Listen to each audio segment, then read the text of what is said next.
Welcome into Beyond the Buzzer, a Courier Sports High School podcast. Jim's got the smirk on his face because I said it the same way that I do every time. We're having fun here in the pseudo studio 2 because we have multiple at the Courier. We're just so high tech here. Yeah, we're just navigating around, taking spaces away from the rest of the people that work at the Courier Media Group. It's great. I have been kicked out of the conference room before though. Yes. I was walking over to it, and they're like, "Oh, we're going to use that," so I had to go home and record. But that got us to the all-star moment of my cat joining Panther Extra. So, that was top-notch stuff. Yeah, very. How are we doing today, guys? It's been, I'd say we're finally slowing down a little bit as we're moving into the winter sports season. It's been a sprint. Don, you had elections last week, so you were doing a lot in the last 2 weeks. So how are we doing, gentlemen? Well, we say I did elections last week, but then, of course, I ended up taking 2 days vacation this week. So I think my brain's still in kind of like vacation mode right now. There's a little mental fog going on. Jim, you've been able to witness the dawn for the entire day. I have not. Have you seen the mental fog?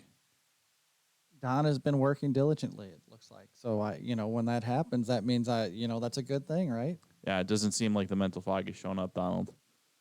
Maybe I've been locked into what I've been doing that maybe Don hasn't done any work today. Oh, man. No comment. Oh. Wait, no, I know he did go to a library today, so I'll take that up. I'll take that back. I know he was out and about working. He was in the field. I was in the field. In Janesville. Oh, all right. I was going to say like a cornfield. What are we talking here? You tending to your crops? No. Now we're getting really off track. Oh, we are. We'll go ahead and shift gears right away into our first topic of the day.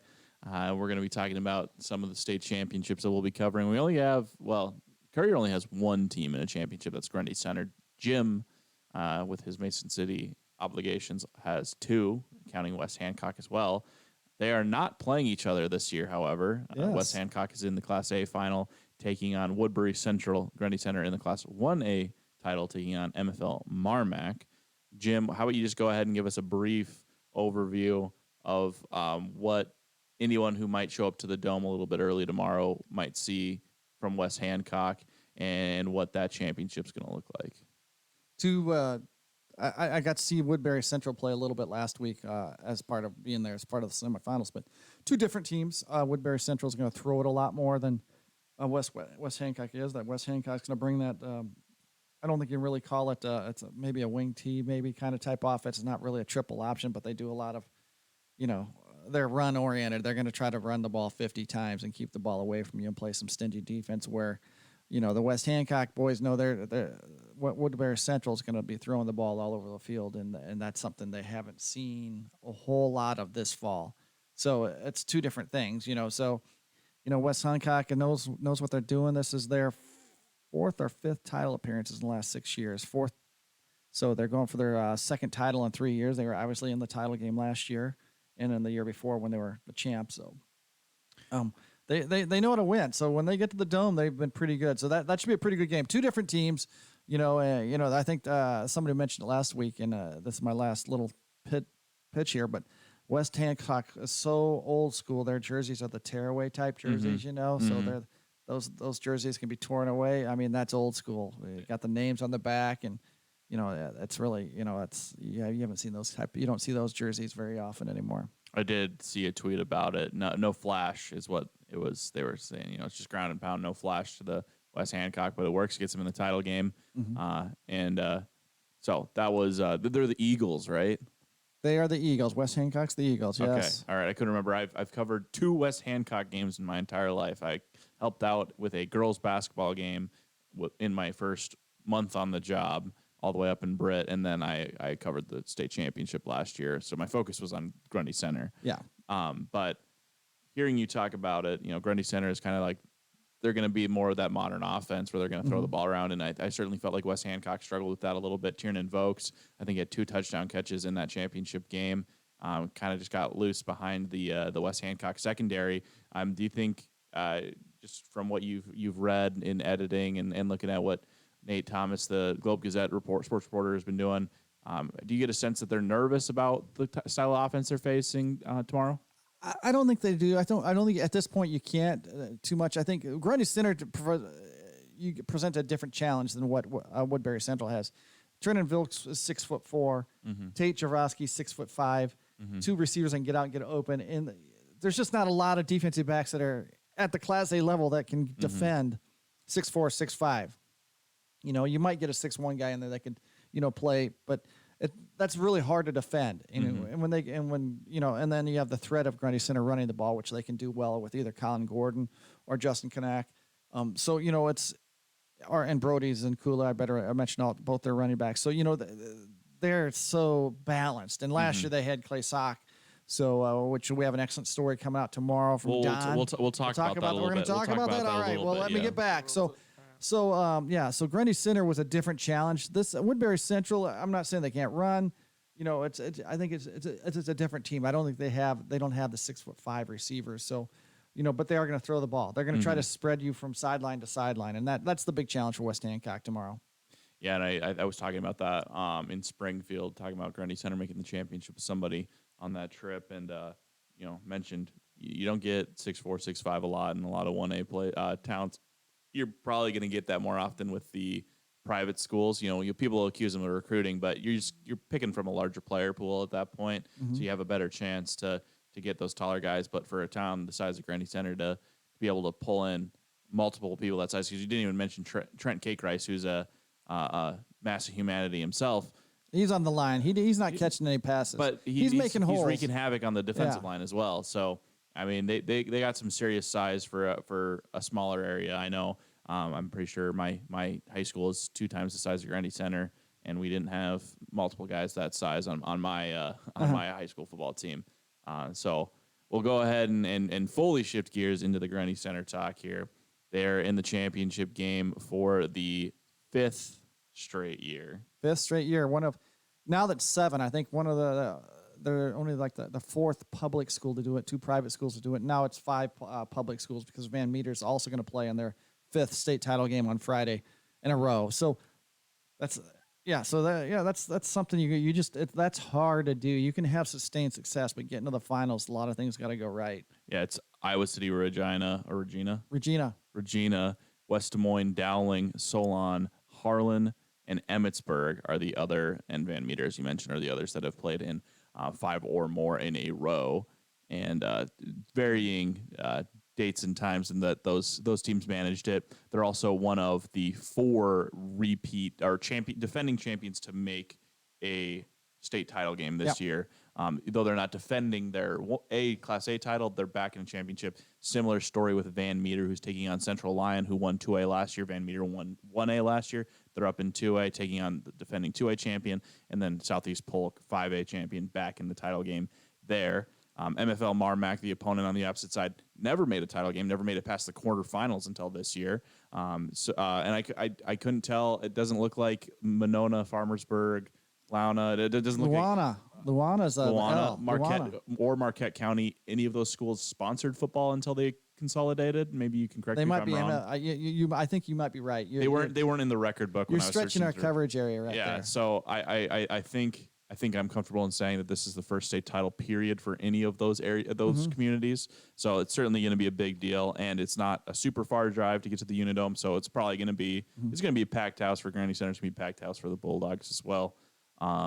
But before we get into how they stack up, Donald, what can you tell us about the guy we mentioned a little bit ago, Clay Sack, and how he's still impacting the team in an off the field role? Well, first off, it's Clay Sock, and Coach Zajac was very quick to point that out. I talked to him, and I talked to Coach Zajac about what a breakthrough season he had in his junior year, playing on both ends of the ball, especially as a linebacker, though.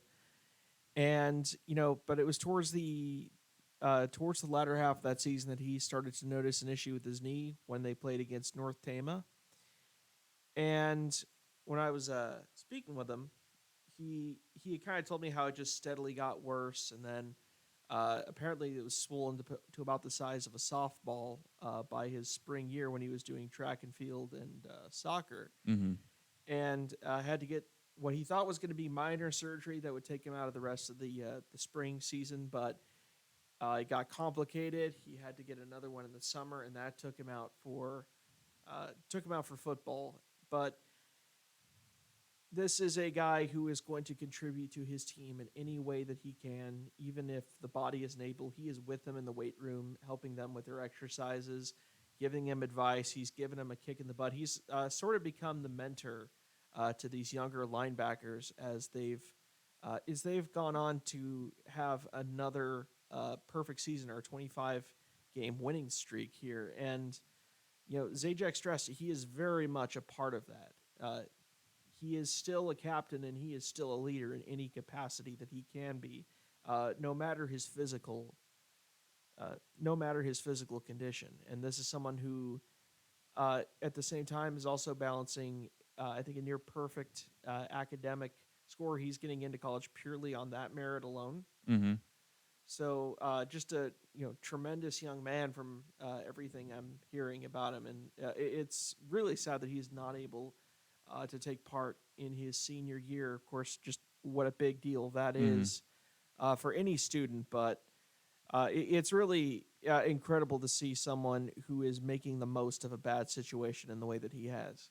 Obviously, the his situation came to our attention when we covered their final home playoff game against Dyke New Hartford. Kind of saw him on the sidelines. What hadn't been aware that he wasn't playing. I remembered him being a real factor last year. I remembered him being a factor in the soccer season as well, covering GCGR down at State. So I asked Coach, and he said it's really an unfortunate deal because he's probably the best player on our team, best football player on our roster. And so I guess that speaks to the depth that Grundy Center has in addition to that. And it's really great that he's been able to, whereas he's missing maybe the on-the-field experience, still had the team experience, the team aspect. He's been able to still engage in that. And you'll be able to read more about that in Donald's story, which is coming out in Tomorrow's edition. Tomorrow's edition of the Courier. It's the CP, if I remember it's a correctly. piece of the front page. You found the photo he was talking about, right? Yes. Okay, good, because I could not find it to save my life. Chris took a while to put that one in there. We got him in a little late. I was hounding him for it for the last 2 days, and he was slow playing it a little bit. But we'll go ahead and move into what these two gladiators heading into the Coliseum that is the Unidome, how they stack up. You can get more of this with Donald's story. I put together a little capsule to go along with it. But Donald mentioned how Clay is mentoring these linebackers, and he's clearly doing a great job because they've allowed a grand total of 33 points in 4 playoff games. They've only given up 7 over their last 2. So, your reasoning there that they're playing better teams as they go along and their defense is only getting better. They allowed the most points in the first round, and it was 14-12-0-7. So they're an ascending defense at the moment, and just teams can do nothing against them. They've held the last 2 opponents to less than 200 yards of total offense, less than 100 yards both passing and rushing in both of those games. So teams have not been able to move the ball against them. Jim, you were at the Waterloo-Columbus Grundy Center matchup last week. What can you tell us about what the Spartans were able to do to the Sailors? I think Coach Zajac said it after in post game, and he included the quarterfinal game win over in Dyke New Hartford. Is they are playing his team is playing at an extremely high level right now, a higher level than they've played all season, and the results have demonstrated. They've outscored their 2 opponents in those 2 games, 82-7. So. When you get to the quarterfinals and the semifinals, when you do that, that means it's pretty obvious you're playing at a high level. And they do. I think they sense it. They feel, there's confidence there in what they do and what they're going to do, how they're going to go about and doing it. They absolutely, I think their quarterback, Colin Gordon, says we like to suck the life out of the football, which means they keep it away. So they're going to play keep away. They run more of a pro style offense where they're going to spread it out and throw it, but they're going to power run it too. I don't think they use a fullback a whole lot, but they're going to run a lot out of that. Kind of a pro style, shotgun offense a little bit. They probably in shotgun a little more than what I'm talking here, but this would be a perfect segment of Jim Knows Nothing, but. But they're balanced. They're really balanced offensively. They got the big receivers they can go to. They got fast slot receivers they can hit, and then Justin Canuck and Brodius and Kula can run it up the middle, and then Colin Gordon, obviously the quarterback, he makes it go, and he runs the show, and he's a threat to run the ball too. So very balanced. So that's what they're going to try to do. They're going to try to play keep away to a team that's going to try to play keep away. Mm-hmm. Yeah, that's what I was gonna bring that up next. Was that this MFL Marmac team has rushed for 1,250 yards in the playoffs. So they're putting together what some teams would do in an entire season in the span of 4 games against some of the best competition in Class 1A. They've got 14 touchdowns to go along with that rushing production. I didn't go back and look at how many times they threw the ball in the playoffs. I don't think they've had to very often. I would wager it's less than 20. Mm-hmm. I think probably less than 15 as well. I would be comfortable in making that really immoral gamble on a high school sporting event. But this is I'm imagining this is the style of play that's got MFL Marmac to the playoffs the last 5 years. It's a triple option type offense, and here's the amazing thing. So last week, underdog, everybody felt MFL was a big underdog against Underwood. Against Underwood, and there's people up in the press box actually said they just hoped it was a close game, but they weren't talking about Underwood keeping it close. They were talking about MFL keeping it close, and MFL just moved. They scored like every time they touched the ball. They just marched down the field, rushed for I think over more than 400 yards, if I'm right. It could be a little less than that. And here's the other incredible thing is their best player, their best running back, Wyatt Powell, broke his elbow in the first quarter and didn't play the rest of the game, and they still rushed for 400 yards. Mm-hmm. So that's quite incredible what they've done. Now he's out, and obviously when you're in Class A school and you lose a big time player like that, that's going to affect you on both sides of the ball, I'm guessing. Mm-hmm. So, but they didn't show it. They played good defense. They're opportunistic. They drove the ball down. They scored. It's going to be a fun game tomorrow. I'm looking forward to this one because it's hard to predict what's going to go down. You think you have an idea that because Grundy Center's been so good for the last 5 years that that they're the favorite, right? But the way MFL is played in the playoffs, you're thinking, "Whew, this isn't. You can't write this down. You better not keep the guy that engraves the trophies. You better keep him away from the trophy until the very end." All due respect to Mr. Powell, I'm sure he's a fabulous running back, but there's a reason why the service academies do trot out a triple option offense, and it's because it's the easiest to move people in and out and get the maximize just. But he was a big dude too. I said all due respect. I'm sure he's a fabulous running back, but that it is an offense that is I guess catered to the ability to replace guys a little bit more easily because you're not looking for the premier track star because your offensive line is doing a lot of the work in a triple option offense, and your quarterback's doing a lot of heavy lifting as well, making the right read. So by the time the running back gets it, it should be a pretty clear lane to the end zone in a perfect world. Yeah. Again, I'm sure there will be a pretty noticeable to them regression without him, but it is an offense that you can't they really didn't show it last week. You can't really sleep on a triple option offense, and I think a lot of teams run into that issue in college football every year when they play the Citadel or the Citadel doesn't do triple option anymore, but Army, Air Force, those sorts of things. We saw what you and I had to do against Air Force. Yeah, it's a tough offense to defend, and it lends itself to success regardless of the personnel, I think. That'll wrap our discussion on our 1A and Class A Gladiators. We'll talk about one of our previous 1A teams, Columbus Catholic, with an exceptional season, getting all the way to the semifinals. I mentioned, Jim, you were in the Unidome. What sense did you get from Coach Schmidt after that game about how the Sailors were feeling about the season they managed to put together? I think they're proud. They're proud. They talked. They backed up their talk. They wanted to play in the Dome. They got to the Dome. They talked about that back in August. And to be honest, they talked about it when they were freshmen. This group of seniors they had talked about, we want to play in the Dome. Mm-hmm.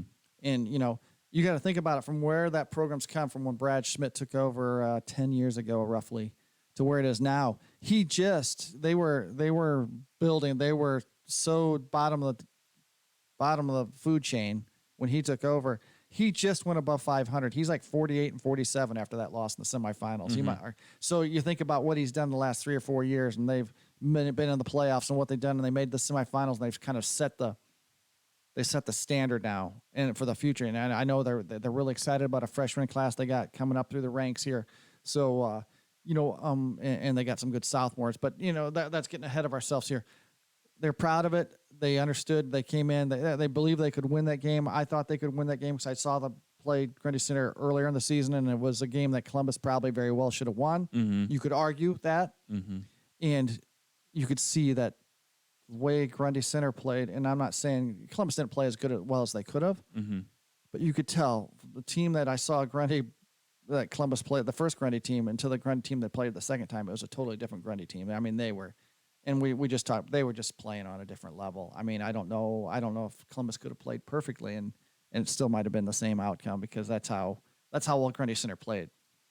So they're super proud. A lot of good seniors there on that team. Carter Lockhart, Parker Kjelton, Mason Knipp. And that's just three. There's a bunch of other ones that were contributing. So it was a special team. They did a lot of things. It just didn't go their way in that semifinal.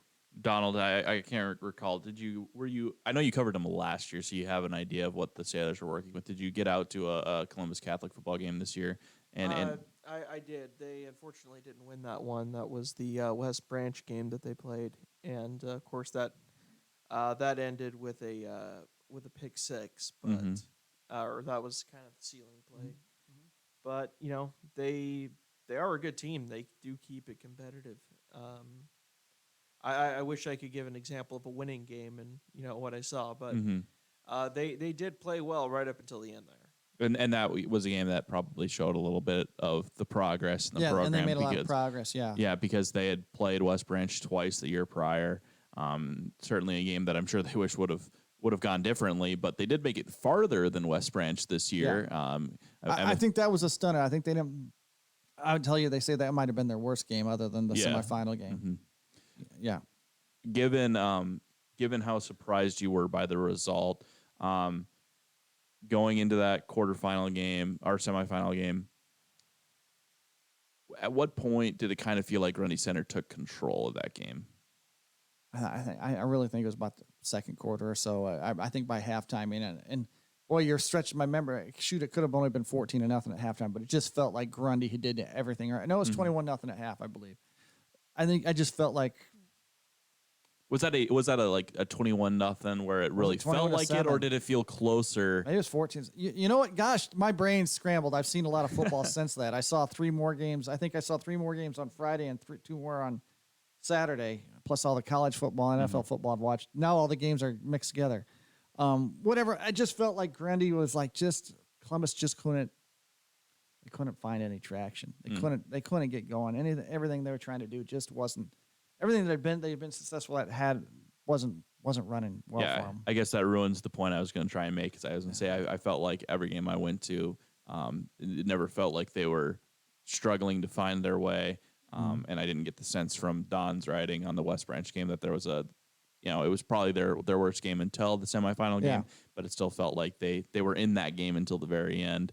Obviously, the score is what it was against the Spartans, but that's what I was hoping to uncover. And it sounds like maybe that was the only game this year where they had one really good drive. I want to say that was the first half or early in the third quarter. Geez, my mind scrambled. I've talked too much too. You probably haven't told me to put a cork in it yet, but it's all right. They had one really good drive, and other than that, they didn't have any sustained anything. They couldn't sustain anything. There was one really good drive, and it was their lone scoring drive, and they just didn't sustain any. And Carter Lockett threw a couple interceptions, overthrew some guys, and one of them was a great play. It was, again, he tried to thread the needle of trying to go over the top of like what I would call a linebacker, and in between the safety and the linebacker just happened to be, or the safety. Tate Jarovsky was 6'5". I think if that player was 6 foot, that ball was caught, and it would have been a midfield.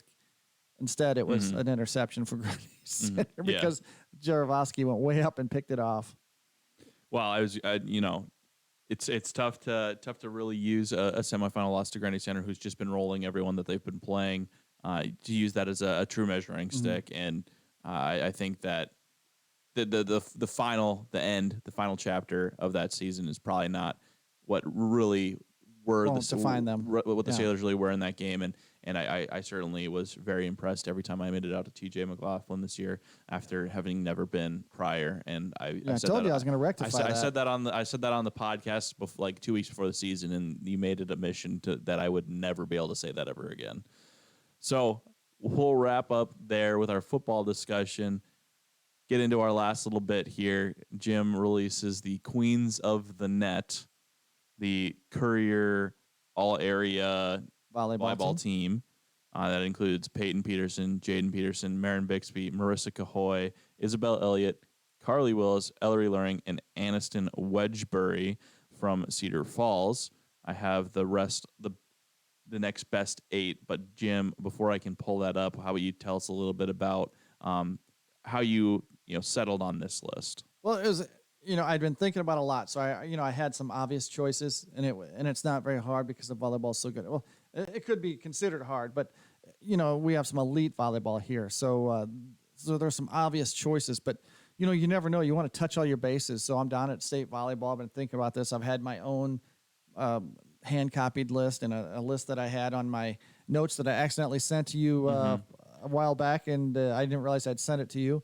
So anyway, I had been taking some notes and thinking about this team. And so then I got a chance to talk to some assistant coaches and some head coaches, and I talked to some officials, and then I talked to some club coaches while I was down at state volleyball. And I go, what do you think of this list? And then who am I missing? And a couple of players I didn't have on my initial list ended up being on the team because they go, well, here's why. And then I would talk to somebody else, and they said, well, that makes sense to me. And, just talking to some coaches I respected, and it was a good, it was really easy. The volleyball's high level here. When you have Division I recruits, it's, people are, 5 of them, I think, on that team, or 4 of them. So, excuse me, and potentially a 5th, with Wedgbury was the lone non-senior there. She's just a sophomore. When you put on an elite team of that caliber, it means that she's highly thought of around here. And so there's a good chance she's going to play Division I volleyball somewhere. So, as a libero. A very good team, the Grundy Center girls both going D2. And we could have argued for some other girls to be on there, but a very good team. The only one non-committed, Marissa Cahoy from New Hampton, who was highly recommended by not only club coaches but a couple of assistant coaches who they thought she was a special player. New Hampton finished a match short. I didn't get to see her play, but she finished a match short of. They lost in the regional finals to Dubuque Wahlert, so we didn't get to see New Hampton this year, and so. But everybody said somebody's going to get a late steal in the recruiting process from her, so that's why she was included on the team. But the others, it was no-brainer. Some of them were no-brainers, obviously, but very good at volleyball. It was something I'd been thinking about for the last 2 years. I wanted to do it last year when we even had more Division I athletes, and we didn't get to it. But this year I was on top of it and really got the input I wanted to feel confident in my picks. Donald, I'm going to put you on the spot here, and you're going to have to criticize your boss a little bit, but I'm going to give you the next best 8. So these are the 8 players that Jim thinks had the best shot of making it on the list but didn't. And I want you to tell me which one he should have included on the list. All right? You up for the task? All right. Let's do it. All right, he's game. He's game. You can say no. I'm giving you a chance to say no. Well, let's do it. All right. Because I would take that spot on. If you didn't want to. Next best 8, we have Paige Pop from Cedar Falls, Grace Hannum from Cedar Falls, Kinsey Mowinkle from Amplington Parkersburg, Gracie Klima from Union. I used to think that was Kilma. I don't know why, but Klima, Union. Jada Smith from Waterloo West, stud. Jessica Gergen, Denver. I know what I did. Trevin Smith, AGWSR, Abby Jensen from DNH. It's covered up. I can't tell if she's from DNH or not, but I'm pretty sure Abby she is. Jensen's from DNH. Okay, yes. thank you. She was the libero. Jada Smith, very good volleyball player. Yeah, that's one of them that I would probably have to. It's a toss-up between her and Grace Klima. Having seen Grace Klima play for Union in 2 postseason games, she is a tremendous offensive player and a leader out there on the court. But Jada, same. Mm-hmm. And the one thing that I've really got to give her credit for is not just her ability to play, but fantastic leadership skills, getting those girls to where they need to be on the court during any given game. So it is by a hair But I'm gonna have to give it to Jada if I got to pick one. I'll give you two anecdotal pieces. I know you're not supposed to do that, but I'll give you two on those two players in particular because those are probably the two that popped out to me. In addition to Paige Pop, because I did write a story about her, and I did see plenty of Cedar Falls this year. Jim took photos for Union's opener at state against Cherokee, and I just picked like the best action shots for Instagram as I was stealing them, and I think every single one of them was Gracie. They went to her a lot. She was that. So that they speaks. served her a lot. When she's showing up in the action shots a set her a lot, lot. that means she's really involved in the action. So clearly she's a go-to player. So that's my anecdote on her. And then Jada Smith, I had the West Cedar Falls regional final at Cedar Falls High School, and I walked out of the gym, and I think I texted Jim before I even stepped foot outside of Waterloo West, and because I did the list before the season where it was, the 5 players to watch, and I texted him. I was like, "You need to remind me to put her on that list next year. I cannot not have her on that list next year because I'm gonna look like an idiot. I think I look like an idiot not having her on the list this last year after what I saw in that gym. She was really, really strong against Cedar Falls, and I was really impressed because I obviously knew what Cedar Falls was working with, and I was like, it was like that Shaq quote. It's like, my apologies, I wasn't familiar with your game, because that's what Jada Smith did that night. I was really impressed. One last thing, Gracie Klima is just committed, and I wanted this. It's a school I'm not familiar with, Lincoln Memorial University. I need to look it up? Yeah, you need to look it up for me. Did she commit on Instagram or Twitter? Twitter. All right. And I'm not sure where the school is and what level it is. It could be an NAI school. But she's a very good player. So there's somebody's getting somebody pretty good. You're gonna have to do some more filler talk because I'm not quite there yet. All right, it was a tough. The next best 8, and I probably could have 8. I could have added 8 more. It could have easily been a next best 8, and then one of the thoughts when we were talking to the club coaches is maybe the up and comers, and that one would have been hard because there's a lot of good youth players. So it is a Lincoln Memorial University is a Division II program in Harrogate, Tennessee. They're part of the SAC conference. All right, so she just committed and signed this week with Lincoln Memorial. All right, look at that breaking news drop on Beyond the Buzzer. We do it maybe once a month, but we managed to get it in there. It's just something I happen to see. We're no preps to watch. We'll start that in probably 2 weeks once the winter season gets going. I have had some coaches ask me about it as I've been doing some winter sports preview stuff. Jim is the guy. Jim.Nelson@WCFcourier.com. Preps to watch. We need a headshot. The other sports that they're involved in, and you also do other just all extracurriculars, right? Extracurriculars. If they're great academic, if they're National Honor Society, if they're an FFA, we want to know. Because they're student athletes first. We're a sports section, but we want to know if they're really good academically too, and we'll include that in there. And if Jim is too big and scary, and you're just a little bit worried, you can send him to Ethan. Maybe I'm a friendlier face. Donald's a friendlier face. You guys know how to contact probably one of us at the very least. So we would appreciate any preps to watch. If you want to get ahead of the game and submit some preps to watch for the winter season already, maybe some kid has been really a standout in practice or in some scrimmages, we'll be more than happy to put those and bank those for the first one in 2 weeks. We'll go ahead and say goodbye for this episode of Beyond the Buzzer. Thank you for watching, and we'll be back in the week with another episode of this great podcast.